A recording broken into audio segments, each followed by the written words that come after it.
ibibigay ko talaga to sa babae. What's up? Bago din na para sa inyo. So sa mga nanay or sa mga ate natin dyan na mahilig sa perfume, panoorin niyo yung video na to. Tapusin mo. Pag nakita mo, baka magustuhan mo na makabili ka. Alright, let's go.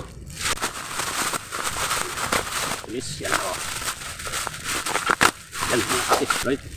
Ito yung perfume na napakaganda. Sweet Candy. Special edition ng Sweet Candy, guys. So, kakaganda ng packaging niya.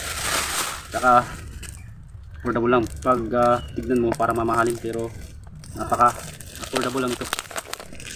Pakita ko sa inyo yung laman.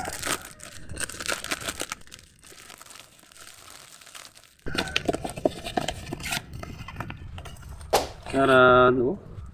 Ayos, napakastig eh. Grabe, hindi pa pinuksan pero nangangamoy candy na. Oh, napakaganda ng ano.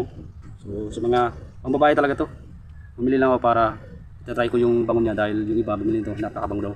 So para malaman natin at masubukan natin. Oh, pero ibibigay ko talaga to sa babae. Oh. Pero gusto niyo rin to. Kaya nakita niyo may mga girlfriend kayo, pwede kayong bumili ito at bibigay niyo sa girlfriend niyo para pagkasama kayo, mabango naman, di ba? So, try natin. Hindi ko nabuksan, ang bango na. Stick pa dito guys.